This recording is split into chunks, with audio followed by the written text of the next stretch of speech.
فما في يوم مولده في بيت عائشة bandiraɓe julɓe onon wiyoɓe ashhadu an la ilaha illallah wa ashhadu anna muhammadan rasulullah bandiraɓe bokke jalluɓe ziyara ceerno men ceerno salif sow paɗannoɗo kala hitande heedi ko ñande aljuma 5 aset jeegom lewru janvier hitande ujunnaji 2024 ko ngol wattata arwoniri capantati e tati e gardugol khalifa galle o hono ceerno abou ceerno salif sow e miñum ceerno mouhammadou lamine ceerno salif sow ebe ero dendangal julɓe nde tawterte oɗo ziyara hikka noon ziyaro waɗata ke jimandi galle ceerno men ceerno ahmed bokar alpha ba mbo hoore fonde ma tawtere ziyara o ceerno ibrahima ba kame ɓesgo ceerno yaro ko deju baro bandiraɓe muƴɓe tedduɓe bandiraɓe julɓe ko ni programme o leldoto ñande aljuma 5 lewru janvier hitande ujunnaji 2024 taggal jaɓɓugal hokko juulal takusan e hadratul jumu'a jamma o ko mawludu nabi mbalen mantude rasul sallallahu alayhi wa sallam ha wet ñande aset jeegom lewru janvier sanga waxtuji jeenay subak joɗɗinde hoɓɓe 10 heures fawi hojomaji capantati ko tara alquranil karim zikrullah wondude jewtitine sanga waxtuji sappo e tati ñalawmo ko cérémonie officielle hakkunde laamu ngu e ɓesgu bokke jalluɓe ina arɗo on cérémonie maire mbo bokke jalluɓe hono abdoulaye daouda diallo président conseil économique social et environnemental bandiraɓe musidɓe tedduɓe so yiya waxtuji sappo e nayyi woni 2 heures ko juulal tusbar ziyara mosele ceerno men ceerno salif sow yo yurmede allah wonema kam e ganale bokke jalluɓe bandiraɓe ñagonoɗen mayɓe julɓe ɓe tawɗen ɓe toon foof so en kaljiti duwodiren e koye men ñagoɗen yo allah hokku en tawtorede o saaha mbo wuuri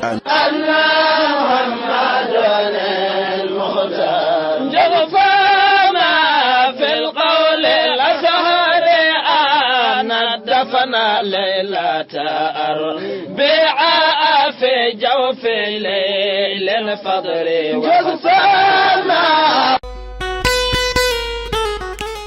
Assalamu alaikum hettiyankoɓe yeɓiyenkoɓe ya Piindi TV bisimilla mon ruɓɓinu jayndeli moɗon weltare min dañte kala saaha hoccide mon noon kadi min dañiri weltare oɗo subaka talata hande keɗon yo Allah waɗanen jaam goto fof salminama inde ko noon manama e jettoɗe sikkude tan e férié o goto fof dañi hen foftare ɗum noon hettiyankoɓe yeɓiyenkoɓe nde jeeya ko ɓuuri tengtude e jaydel ndi archevêque mo Dakar sowti konngudi muɗum ma en gar hen e bandiraɓe meɗen isayankoɓe goɗɗum nane jaydel ɗi woni gueɗe oɗo mo ganduɗa woni yette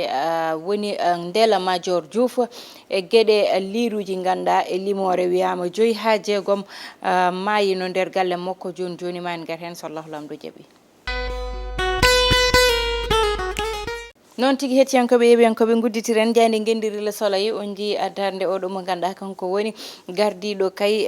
ese wonɓe diine isayankoɓe ɗo e nder leydi meɗen Sénégal kamɓe noon ɓe cuuti kongude moɓɓe ɗum noon ko nde ɓe mbatta mees moɓɓe hanki wonno nde ɓe mbatta fete Noël ɗum ɗon noon suuti kongude ɗum ko fanude ɗum tan e kala ko woni jaam kala ko woni kay ko ganduɗa woni banggue lawol o wi foof yo rewne lawol kono kala ko wana jaam ko jaam ɓuuri ɗum ne wawi wiyede kay discours makko ko jaam ɓuuri hen jewtindede konngudi makko li quotidien ko hen arti tigui wi archevêque mo Dakar suuti konngudi muɗum wi tan ko jaam ɓuuri foof kono kadi ko jaam addata ko ganduɗa kañum woni peewal e rewnude e peewal e nder leydi ɗum noon ko message makko e Noël oɗo en kaali ɗum joni joni garene jayde l'observateur ewɗo subakari tan koye gueɗe kalanoɗen joni l'observateur wi ko liruji 6 woni ko mbasi pirtali mumen toon to ganduɗa woni to pouponniére mo Ndella Madior Diouf oɗon ɗon noon ɓe mbi ɓe gubbani ko clandestinement ubbede tawa hay kayitaji ala hen ɓe mbi kanko Ndella Madior Diouf signintino tigi acte de décès ji ɗiɗon omo rewna ɗum noon e tan gueɗal structure makko woni yete dendagal ganduɗa omo jogui ɗum ngal ɗon dendagal noon wiye SOS santé ɓe mbi animateur mo radio Safir FM mo ganduɗa kañum yete nawanno ɗiɗon liruji ine ubboya ɗumen ko ɓe kanko noon o fawama juuɗe oɗo saaha ɓe gaare goɗɗo woni professeur Lamine Ndiaye ko chirurgien réparateur chirurgien mo ganduɗa watta ko réparé walla tan réparateur walla mbiyen plasticien kanko noon oɗo saaha ɓe dañdemo ko yewtere yajde e nder jayde l'observateur haalde tan e banggue ko watta yette réparé ina jeeya hen e rewɓe e jeese mumen goɗɗum ko ganduɗa kañum woni réduction mammaire woni ustude endi ko ganduɗa fayi etan ko ganduɗa kañum woni banggue plastie abdominal woni ustude reedu e ko way noon kono kadi e gueɗe goɗɗe ɗe ganduɗa ene jeeya e ligguey oɗon ɓe dañi hen yewtere yajde e nder l'observateur garene jayde libération noon oɗo subakarte tan koye gueɗe ndiyala major Diouf e kër yirmande oɗon galle noon mbiyeteno ɗo kër yërmande beele ko noon tigui notori walla notoraki no en tout cas ko yiya ko goɗɗum ɓe mbi tan ndela major Diouf ɓe mbi banggue accouchement ji o tan waɗi accouché ko tolne rewɓe hewɓe ɗum ɗon noon ɓe mbi yiyete pouponniére makko e talata oɗo ko nden tigui fawa juuɗe ina tawa hen noon woɗɓe ɓe ne tawano hen rewɓe ɓe ganduɗa ko sowiɓe mbi brigade de protection des mineurs kañum noon wi tan ko sukaɓe joyo woni koɓe mbaɗi répertorié woni wasɓe toon pittali mumen ɓe mbi noon oɗo saaha enquêteur uji ɗi jeehi ha toon to ganduɗa kañum woni simal galle makko gonɗo to no saabu hewɓe ko toon jibinoytuno garen ha joni jayde vox populi noon ɓe mbiyete dernier jour mo dépôt walla tan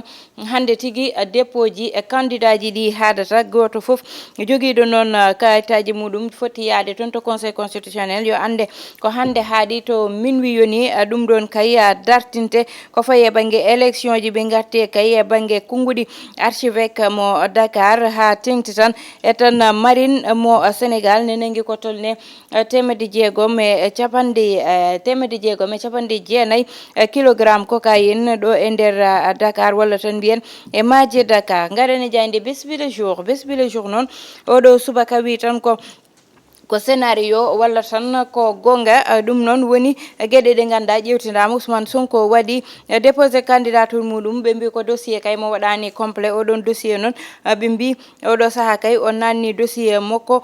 nannude nde noon ɓe mbi plan B mo be ko holɗum wonata en tout cas kanko Ousmane Sonko dal e oɗo mo ganduɗa kanko woni gondiɗo makko woni Diomaye Faye ɓe nanni dossier ji mabɓe toon to conseil constitutionnel ene faade noon holko lawol addata hen ɓe gari e dossier ɓe ganduɗa te toon to diwan mo Touba e wasɓe toon ndiyam ɓe noon ɓe mbi kamɓe noon ɓe guurani jaam to ganduɗa woni gueɗe to gueɗe e tan Darou Minam eɓe ɓe ganduɗa kamɓe goni jannatu e kamɓe noon eɓe dañi caɗele no fewi to banggue ndiyam ɗum noon woni koɓe goytoto ɓe mbino Mawu Rahmati oɗo saaha kay ɓe darima gam tan ƴewtade ɗeɗon gueɗe no ɓe mbaddata hen garane jayde tribune noon oɗo subakari tan ko wiide sénateur uji Amérique won hen ɓe ganduɗa cuuti konguɗi mumen jopade peɗendu Sénégal wiide tan yo rewne lawol kono kadi banggue lawol yo won ko ganduɗa ene ƴewte kono kadi élection ji wona élection ji ganduɗa rewna koye lawol hen noon ɓe garti kamɓe tribune garene jayde l'express ari koye drogue kalano ɗen joni o kamɓe l'express noon ɓe mbi 990 temedde jeegom e capanɗe jeenayyi kiloji ɗi ganduɗa drogue heɓama tan e nder banggue e nder leydi meɗen Sénégal ɓe mbi noon Sénégal oɗo saaha kay woni ko joppa feɗindu e banggue drogue surtout noon ɗeɗo balɗe ko ganduɗa nanggama hen saabu guila 2019 ha joni ko banggue ko to janɗa ƴewtidama ko tan tonnuji drogue heɓete ɗoyete ina tette garane jayde le quotidien ɓe mbi toon ligne d'arrivée oɗo saaha kay woni tan kamɓe candidat ji ɗi noon jogoroyade mo jogorani yaade fof hande ma ande saabu ko hande haadata so minuit yoni ɓe mbi noon oɗo saaha dossier ji kewɗi kay nawama ɓe mbi RND kañum noon koko waɗi retiré wu koko yalti tan e banggue mo ganduɗa kañum woni élection ji ɗiɗon saabu ɓe mbi tan ko kay ko fayi e tan systéme parrainage o no waɗirani ko ɗum woni koɓe goytoto garene jayde Dakar Times kamɓe noon ɓe gari koye scandale mo ganduɗa ko scandale foncier oɗon scandale noon ɓe mbi tan to banggue foncier yette oɗo mo ganduɗa ko kanko woni maire mo Tiwawon oɗo saaha kay ɓe jopimo hen feɗendu kanko Diopsy ɓe mbi yette kay konko oɗo mo ganduɗa woni Diopsy ko neɗɗo mo ganduɗa yette to banggue scandale foncier ɓe kalimo hen saabu ɓe mbi ko tolne temedidi hectare uji kay heɓama ɗiɗon temedidi hectare uji noon ene jeeya hen guese janane e ko way noon ko ganduɗa waytama no fewi ɓe mbi kay ko yajinne suufa yajinne kaw fo toon aɓe goyto ko way noon ɓe mbi ndoy en e tan to wiyete kër Bamba Ndoy e kay kër Matar haali kër Sinu e banggueji goɗɗi limtaɗi ɗi ganduɗa eɓe gonde ɗe ɗon caɗele leydi mabɓe ina tetta ina yeeya e ko way noon kanko noon maire mo Tivaouane innitama e ɗeɗon gueɗe garen ha joni e banggue stade coftal ɓalli uddata damal e oɗo subaka ndi mbi noon sénégalais kay nani dari ne keɗo ɓe ganduɗa woni barode meɗen ne poti faade noon e kan oɗon kan noon ɓe mbi tan oɗo mo ganduɗa ko kanko woni Aliou Cissé ɓe mbaɗiri ko fayi e walla tan ko wiyete bilan makko ɓe mbi guila o woni ɗo ɗum woni kanuji tati ɗi ganduɗa yette o waɗi ɗum kanuji tati ɗi noon ene jeeya hen e 59 victoire uji o dañi 21 nul e 12 défaite ɗi ganduɗa woni bilan mo Aliou Cissé hettiyankoɓe yeeɓiyankoɓe joni gareni hello wonko noon tigui hettiyankoɓe yeeɓiyankoɓe garene hello men wongo noon gareten koye dossier mo ganduɗa woni gueɗe Ndella Madior Diouf ɗum ɗon noon ene anda oɗo saaha ni heewi haalduji nder leydi meɗen Sénégal gueɗe ɗe noon ine puɗɗori e winodemo ko neɗɗo mo ganduɗa omo dañi yurmede e liruji beddeteɗi ɗum noon saabi kanko Ndella Madior o wi o waɗat galle makko unnira ɗum carrière mo nde o wi oɗon galle o innita ɗum carrière mo nde o heɓa liruji ɗi ganduɗa ko jogornoɓe weddade walla ɓe ganduɗa ko sowiɓe ɓe ganduɗa no mbaddata e ɓiɓɓe mumen so jibini tottamo guel ɗon liriyel o jogono ɗumen hande beela ɗum ɗon noon mataw ɗo fuɗɗorino ɗo wona ɗon jofiri e saabu ko ƴewtinda ko woni vidéo ji koko yalti ɓeɗon sukaɓe ne gonde heege ɓeɗon sukaɓe ne goya ɓeɗon sukaɓe ne gonde rafiji ene gonde tampere ganduɗa koye nder galle makko oɗon biyeteɗo carrière mo nde mo notoraki inde muɗum ɗum noon kanko Ndella Madior ɓe mbi e nder galle makko oɗon ɗiɗon liruji ñamatano no fewi kono noon Sénégal ene ƴewtinda hunde foof woppete ko ne wona 1 2 3 4 ha yetto temedere nde yimɓe poɗɗo ummade tawa noon ɓurti juuɗe saabu ina fuɗɗori kanko Ndella Madior joɗademo e télé e émission télévisé mo TFM e Pape Cheikh Diallo wiide woytade gueɗe makko nde o woytoto gueɗe makko o wi amo joguino liriyel ganduɗa o yinno ɗum koye ɓernde makko guel ɗon liriyel wasi fittandu muɗum te saabi guel liriyel wasi fittandu muɗum ko neɗɗo mo ganduɗa are nder galle makko waɗimo infiltré mana naate gueɗe makko nde naate gueɗe makko waɗi feere ha totti cuholel guel ñamde ganduɗa fotano ñamde ɗum guel liriyel wasi fittandu muɗum e ɗiɗon konngudi o suuti hen konngol woni nde guel maayi wiya kone waɗi autopsie o wi kanko sali oɗon autopsie beele hande neɗɗo so naate nder galle ma waɗma infiltré waɗi gueɗe ɗe ganda ko gueɗe wat boniyanke ha yalti galle oɗon beele so wiyama ne waɗi autopsie ha enquête wiye ne yalti ne uddite est ce que oɗon neɗɗo ne foti salade ɗum saabu garɗo bonnanma o aɗa foti wadde feere ha fawe junggo ha ko way noon natta dañde guila nden hewɓe o waɗi attiré attention ji mumen kono noon gonden koye leydi ndi ganduɗa ko deƴƴete ko ɓuuri hewde ko haalete ko te kadi gonden koye leydi mo ganduɗa waɗi ɗum ko régir ko texte uji e luwaji leydi meɗen texte uji e luwaji woni hen haade neɗɗo uddide pouponniére won ko namdi ɗum ɗon ma woni émission ji gandama en gar ko ɓuuri yajje holko neɗɗo foti dañde gam uddite pouponniére jogo sukaɓe haade neɗɗo wadde adopté ɓinguel ɗo e nder leydi meɗen Sénégal ne saɗi cattugol ganduɗa hewɓe ni jiiɗata ummade walla jiiɗata ni ummanade ɗum gam faade e ɗeɗon gueɗe baade noon saabu hewɓe nanɗo ne jiiɗi mbadde adopté mbawa ɗum saabu noon